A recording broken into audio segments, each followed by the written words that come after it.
नमस्कार मंडळी, अन्नपूर्णा किचनमध्ये तुमचं स्वागत आहे। आज आपण आंबट गोड चवीची आळूची भाजी बनवूया। याच भाजीला कोणी आळूचं फतफतं सुद्धा म्हणतात।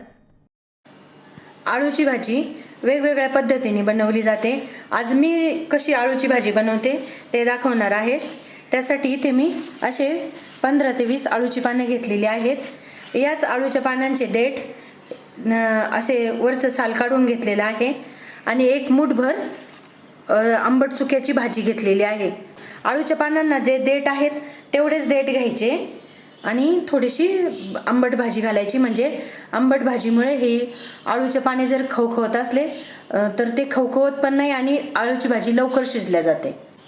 भाजीच्या फोडणीसाठी इथे मी असा गोल पातळ मुळा कापून घेतलेला आहे। मुळा एकदम कोवळा घ्यायचा आणि वरचे साल काढून घ्यायचं मुळ्याचं। 2 उभ्या मिरच्या अशा लांब लांब कापून घेतलेल्या आहे, कारण भाजी पण हिरवी आहे त्याच्यामुळे मिरच्या थोड्याशा अशा लांबट कापून घ्यायच्या। ओले खोबऱ्याचे काप करून घेतलेले आहेत। भाजीला लावण्यासाठी थोडंसं डाळीचं पीठ, हिंग, जिरे, मोहरी, थोडासा गूळ, चिंच, हळद आणि लाल तिखट, शेंगदाणे आणि हरभऱ्याची डाळ अशी 2-3 तास भिजून घ्यायची आणि चवीनुसार मीठ। सगळ्यात पहिले आपण आधी स्वच्छ आळूची पानं आणि भाजी धुवून घेऊ आणि मग बारीक चिरून घेऊ। आता असे आपण ही भाजी, आळूचे पानं, चुक्याची भाजी आणि देठ असे बारीक चिरून घेतलेले आहे। आता आपण हे कुकरमध्ये शिजून घेणार आहोत। इथे एक सांगते मी, आळूचे पानं चिरताना खूप खाजतात, हाताला खूप खाज येते, तर हे या आंबट भाजीचे देठ असतात खाली मुळं, ते हाताला चोळून जर चांगले धुतले हात तर आपल्या हाताची खाज निघून जाते। कुकर तापलेला आहे, तेल घालते मी थोडंसं, यातच भाजी टाकू।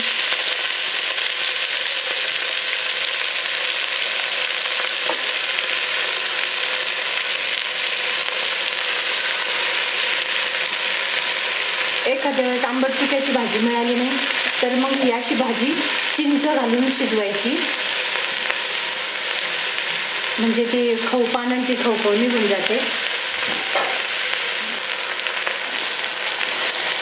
भाजीला असं चांगलं खालीवर सगळं हलवून घ्यायचं साईडून।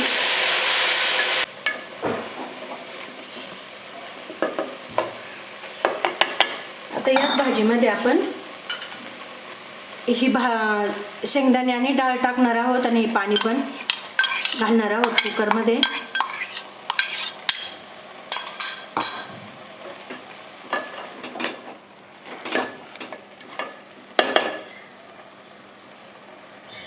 आता आपण ह्या भाजीच्या 3 शिट्ट्या घेणार आहोत।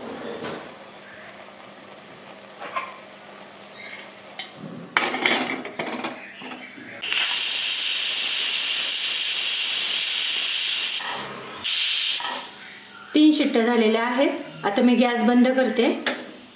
कुकर गार झालेला आहे। आता आपण भाजी शिजली का बघू।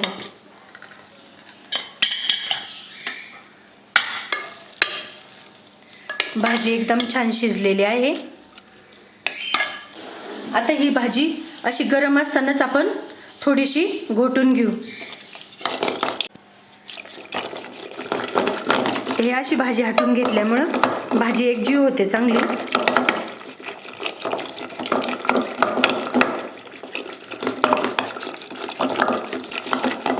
आपण तेलात भाजी परतून घेतली त्यामुळं भाजीचा रंग असा हिरवागार राहतो। भाजी शिजत घालताना अगोदर तेलात चांगली परतून घ्यायची। हे बघा, आता एकदम ही भाजी एकजीव झालेली आहे। आपण आता यातच डाळीचं पीठ घालू।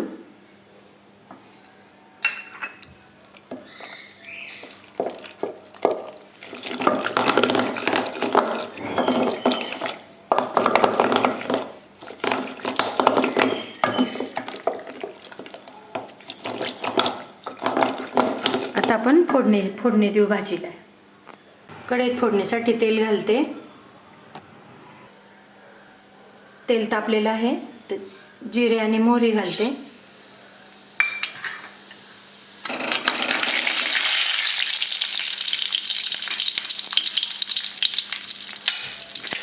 हिंग आणि आता हे खोबऱ्याचे काप, हिरव्या मिरच्या आणि मुळा. हे आपण चांगलं 1 मिनिटभर तेलात परतून घेऊ.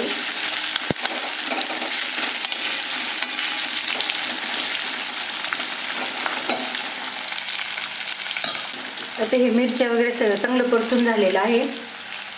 आता यात मी हळद घालते, तिखट,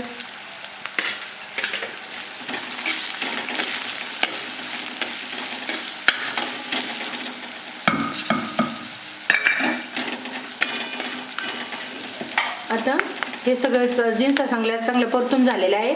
आपण आता याच्यात हाटलेली भाजी घालू.